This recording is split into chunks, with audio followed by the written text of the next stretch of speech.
coming up this afternoon. Government moves to limit borrowings under country's program with the IMF as part of proposed fiscal reforms. But how workable is that? Also coming up, pressure on Ghana cedi mounts after losing about 9% in value last week despite receipt of first tranche of IMF bailout cash. We'll discuss what is happening. And MTN Ghana most likely to exceed the $1 billion target set in 2021 to invest in infrastructure and information systems in the next 5 years. We'll bring you more from the 2023 Stakeholder and Media Forum for Western and Central regions. So on a capex basis, it's over 200 million a year that goes towards Ambition 2025. Part of this is towards our platforms, and part of this is towards our connectivity and infrastructure. My name is Daryl. Kwawu. Thanks for being with us. Details coming up.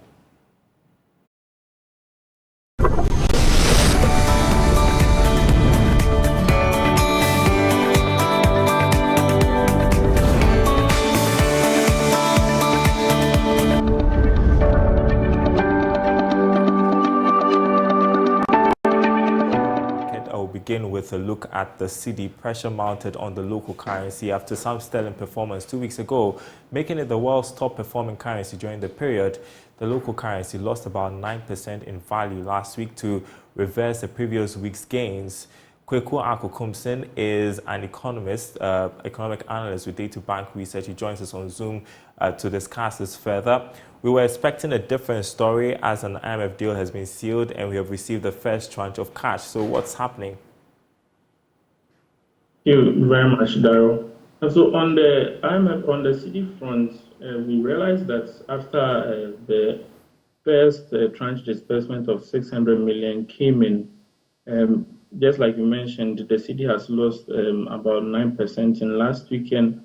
Most of the losses were due to demand from the local corporate, as well as some demand reversal on some participants who felt due to the announcement effect, the cedi would have gained incredibly on the forex market. And as such, after the announcement or after the agreement with the IMF, and we still didn't see that sharp rise or the sharp strengthening in the cedi, they decided then to still demand or keep a hold of some FX just in case. So you see that there's increased demand both from the local corporate side and also from the speculative side as well. So this reversal is stemming from widespread speculative foreign exchange purchases. So yeah, well, you could say that, like I said, because the anticipation was that the cedi was going to strengthen significantly, they were put off more to purchasing the USD. But after the announcement, though the cedi gained a bit, I think some market participants are of the view that it didn't rally as much as they would have wanted. And as such, they feel they may still be better off just holding on to the FX. And as such, you see that then the demand ramped up a bit. Well, we understand that the government would take steps to review gold purchases as well as the gold for oil program and its associated risks for the Bank of Ghana. Is that anticipated to affect the performance of the local currency further? Okay, so on the review of the gold for oil policy, looking at it, I think about the amount that the program was able to bring in, I think at maximum could satisfy about 10% of the domestic demand, 10 to maybe 15%. And as such, on a review of the program, I think it will be more on looking at how much the program can bring in the first place. And also, maybe the review would also look at the relationships that the execution of the program itself hinges on. Because you realize that for the barter to exist, then you must have some stable relationship between the cedi to gold and the gold to dollar, and then the dollar to oil. You realize that these three relationships must be relatively stable for the program itself to really reap the benefit, for it to be able to bear so much of the benefits that we see. And as such, I think it's more on these lines that the program will be reviewed, whether, say, an outright purchase into USD so that we avoid the relationship between cedi and gold and whatnot. I think it's around that area. On the performance, on how it will affect the cedi, I think it's more in the volume that can be brought in and also the amount of stable relationship that we may expect. If we could limit more of the transactional routes, then possibly it could help aid the city. But if not, we may not really see, we may not really reap so much benefit onto the performance of the city. Well, I'm curious to find out about this as well. As of the time there was a ban on, or there were restrictions on at the borders, there were concerns about the performance of the local currency. Now that the restrictions have been lifted by the government, do we also anticipate that to have any impact on the local currency? Okay, so I think on the ban side, it was more due to the COVID pandemic and cabinet spread. So with WHO recently given the green light from opening up cross-border trading, that helps a lot. On the performance of the city, I think to our neighboring countries, there's that flexibility of conversion between the city to the CFA. So we may not see so much impact on the local city. However, to more distant partners, that would be quite problematic. Okay, let me not say problematic because with the trading aspects, it comes to buying and selling, and as well, it could ramp up FX demand. Also, we could also see FX liquidity increasing because of purchases inland or in Ghana. So I think it's more of a dicey situation to be able to really tell if there will be so much strain on the city. Though it's much better that we ward or we try to consider the FX strain that it will bring on us or the demand strain that it will bring on us and its impact on the Ghana city. What can be done now to sort of improve the performance of the local currency and bring back the gains that we have gotten over the last couple of months?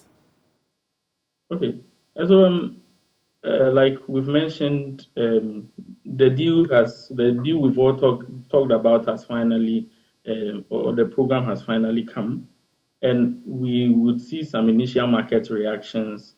Maybe we stem the tide a bit for some weeks just to find the market settling in. I think it's from there that we really see more of the improved sentiment side. On the policy side as well, I think most of the things were outlined in the 2023 budget as stated by the government on more value chain advancements in the agribusiness and so on and so forth. We can keep on listing these things, but it's also imperative on the government to maintain and recognize the need to put these things in action. It's not just in talking about them, but we should also try to implement them or put them in place to, as much as possible, reduce the strain or increase the inflows. Moving forward, I'm sure the ability we may gain from the program may also encourage some inflows on the FDI side. But I think now we are in the early stages of discussions. After the market cools down a bit for more of the speculatory activity, and we'll be able to really gauge and see the path of the Ghana city going forward. And I'm wondering, though, does an IMF program guarantee a stable city? Expectations too much? Okay, so if it should guarantee, then the IMF will be fortune tellers. As much as possible, it puts elements in place to be able to grant you some stability in the general performance of the economy. So I think that's where we come in with the idea that it guarantees some stability. However, all of these things, more of the improved sentiments and also the balance of payment support for interventions in the sports market, I think those are the things that the program brings you, and then those things can then be used to get some stability both in your currency and the economy. But like I said, it still borders on going along with the program, or as much as possible, doing much better to fulfill the program. That's when such envisaged stability will be in place.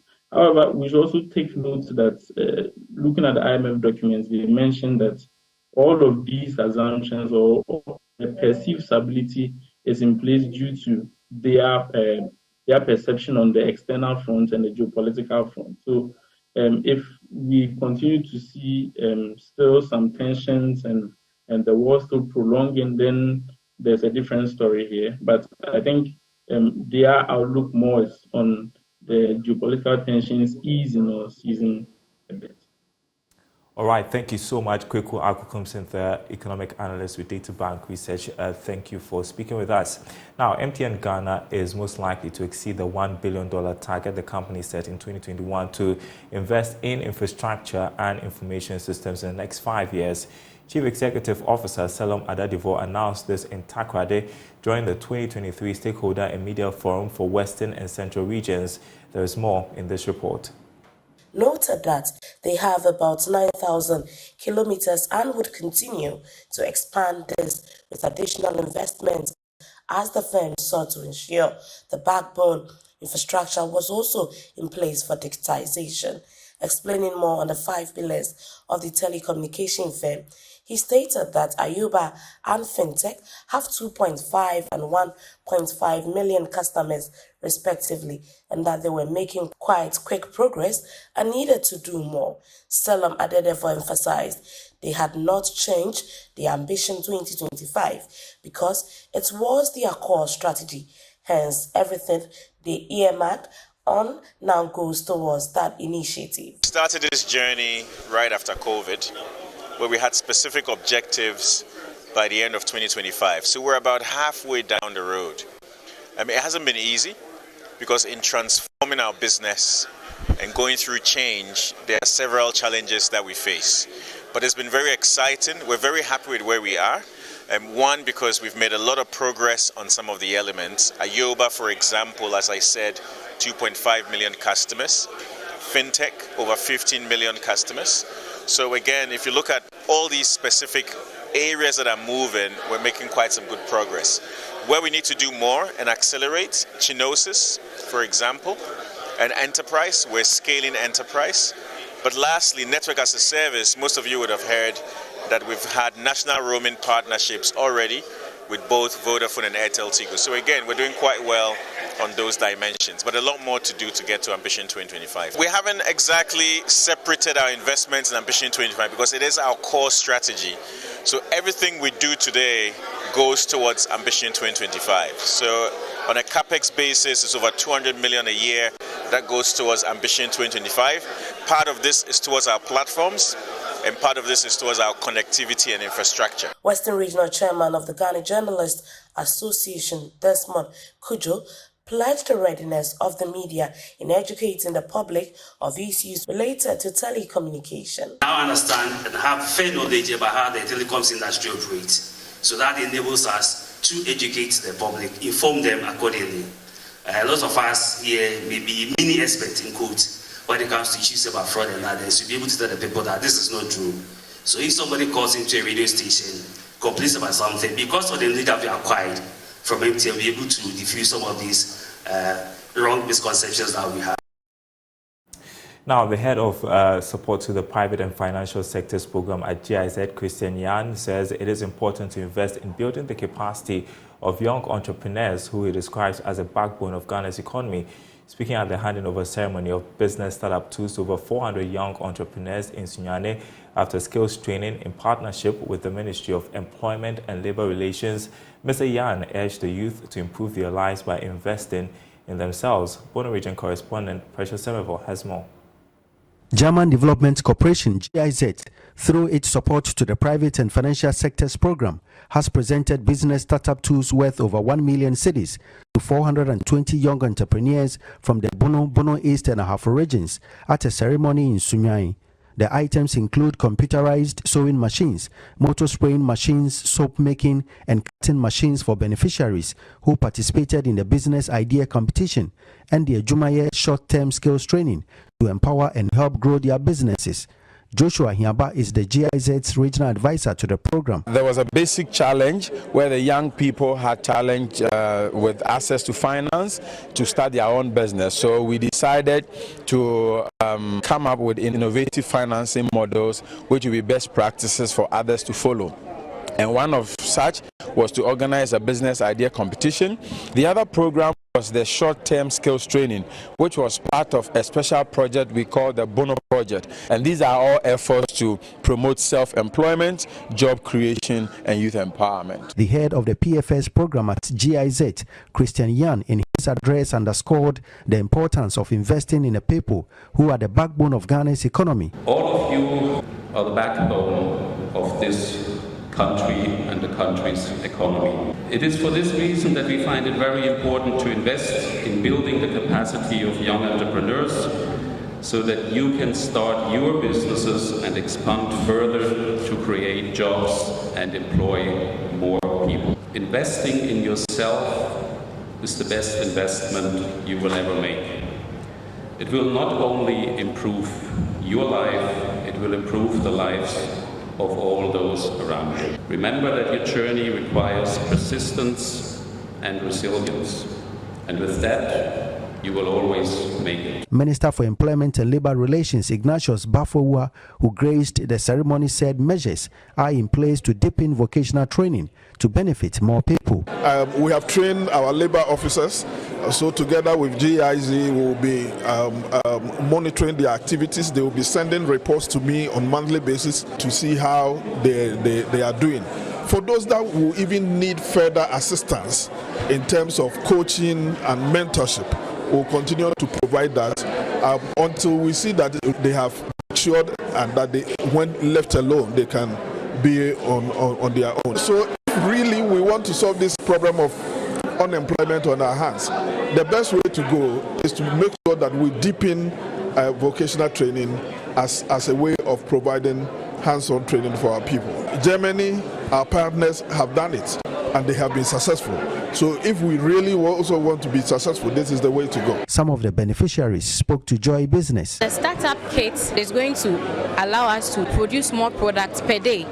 So it is going to make our work more efficient, and it can also help us so that we can also employ others when we are starting with our mass production. And I also want to thank GIZ for this opportunity they've given to us and their support. Precious Semevo, Joy Business. Now, food and nutrition security can only be achieved in Ghana by incorporating science and technology in the agric value chain. That's according to Professor Eric Urenchi Dankwa, founding director of the West Africa Center for Crop Improvement at the University of Ghana. Speaking at the World Hunger Day celebration, Professor Dankwa emphasized that if thorough decisions are made to encourage science, technology, and innovation in agric, the country would not need programs like Planting for Food and Jobs. Here's more in this report. May 28 is marked as World Hunger Day to commemorate effort toward achieving Sustainable Development Goal number 2. Speaking at the event, founding director of the West Africa Center for Crop Improvement at the University of Ghana, Professor Eric Urenchi Dankwa called for the fusion of science and technology in agriculture. We have to do things differently. We must confront the present reality of food insecurity. And Honorable Minister, we must understand that General Kutu Achampon tried a variant of Planting for Food and Jobs. So we can immediately deduce that it is not about planting for food and jobs. It is about self-reliance. So we do not sit down and wait for seeds to come from South Africa, from France, from Israel, before farmers can access quality seed to plant. It is about science, technology, and innovation. It is about developing our seed systems and strengthening the commodity value chain. We would not go back to the IMF after this bailout if the decision-making process going forward is inclusive and uses the evidence that abounds globally. Let's therefore move out of the Einstein's trap if we are truly desirous to see a Ghana without aid.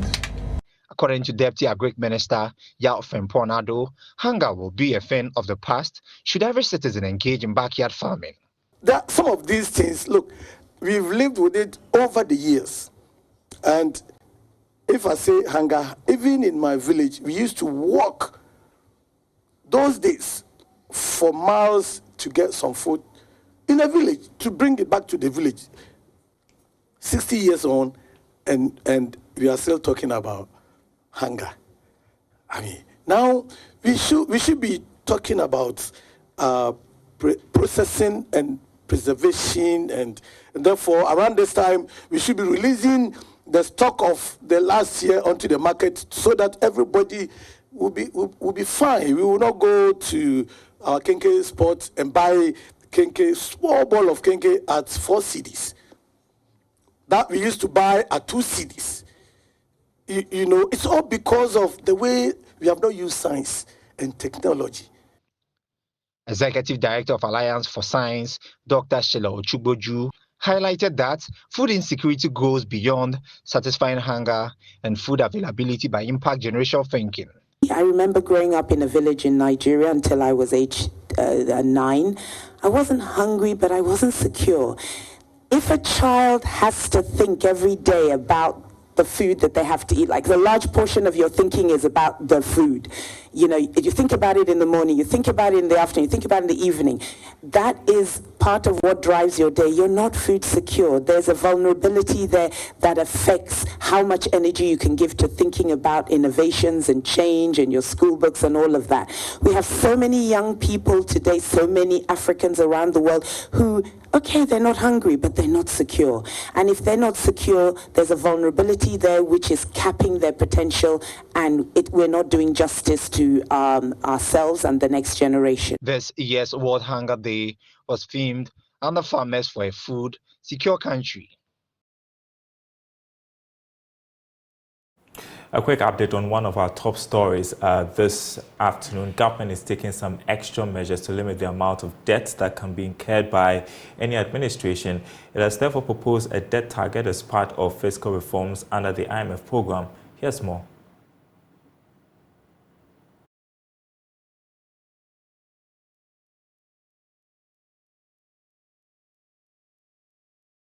Economic document, the IMF, which has been approved as part of the fund program, is proposing what it calls the debt target. This is part of a broad mechanism to promote fiscal discipline. Government in the document argues that the current laws on how we raise revenue and spend monies will be strengthened with this limit.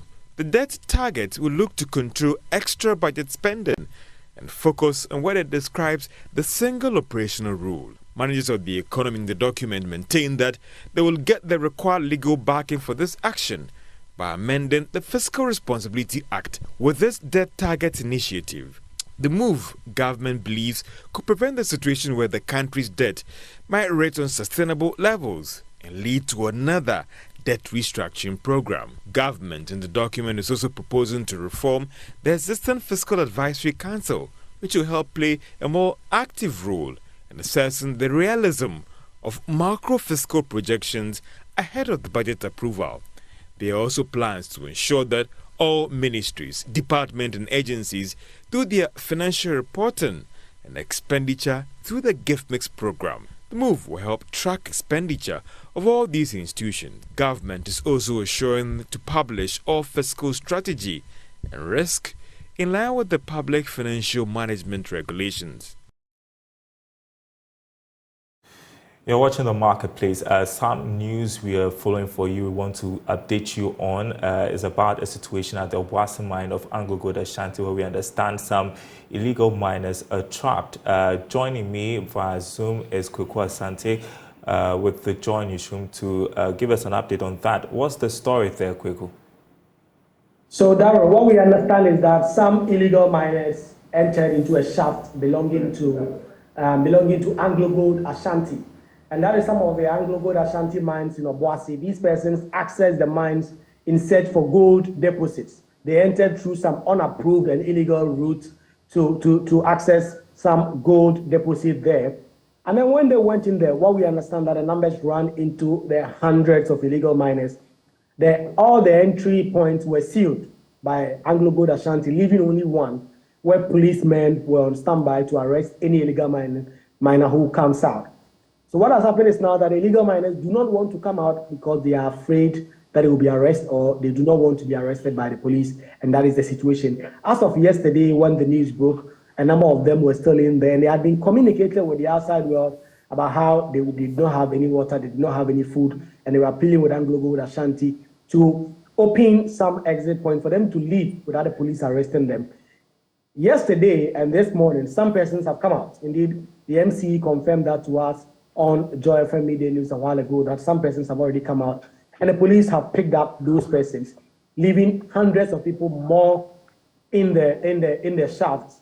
They are in there and they do not want to come out because they think that the police will arrest them for that. The MCE is moving to side. What they are trying to do now is to try and set up some perimeter to be able to communicate with these persons who are down there and encourage them to come out. Because the longer they stay there, the higher the chance that they may lose their life or they may go unconscious because of the lack of food and the lack of water. In the last 2 hours or so, Anglo Gold Ashanti has a statement out, provided an update on the situation. Let me take you through some part of it. It says, unauthorized persons underground are able to exit on foot via the existing ramp through the main access to this mining area. No person underground has been confined in any way, and the main exit ramp is still open. Obuasi Gold's mine management team has notified the relevant authorities, and public security services are working closely with them. Yesterday, 7 illegal miners exited through this main access point on foot and are in custody of the Ghana Police Service. Any unauthorized person underground is encouraged to leave. It's encouraged to leave by the time that these exits are publicly open and the security personnel remain on standby. Intrusion of illegal miners into underground areas remain a significant dangerous activity, and Anglo Gold Ashanti is working alongside authorities to ensure that only authorized mine personnel and contractors can access underground work areas. So that is the statement that has been put out by Anglo Gold Ashanti. Already, we've heard from a wife of one of the persons who's trapped there, who is pleading with Anglo Gold Ashanti to open some more exits so that these persons may get out and not be arrested by the police and other security agencies. And time is of the essence. Thank you so much, Kwawu Asante, for bringing us up to speed on that. We'll keep following that for you. You have been watching The Marketplace. More news on our website, myjoyonline.com/business. Read more about the IMF program and the Kufuor. Not new. We have advocated this long ago. That's according to the Institute of Economic Affairs. myjoyonline.com/business. We will be back same time tomorrow. Hi there. My name is Benjamin Opokwari from Alliance Life Insurance.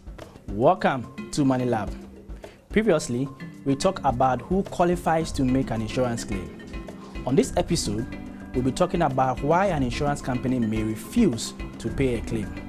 The reasons may include, but not limited to, if you, the policyholder, refuse to pay your premiums, if you fail to disclose relevant personal information that was material to the contract, again, if the type of loss wasn't covered in the policy, where an unlicensed person was driving your car, where there is a change of ownership of the vehicle insured, again, when you use the vehicle without the insurer's or the owner's consent, using the vehicle for unauthorized purposes like car racing, using the vehicle whilst the driver is drunk.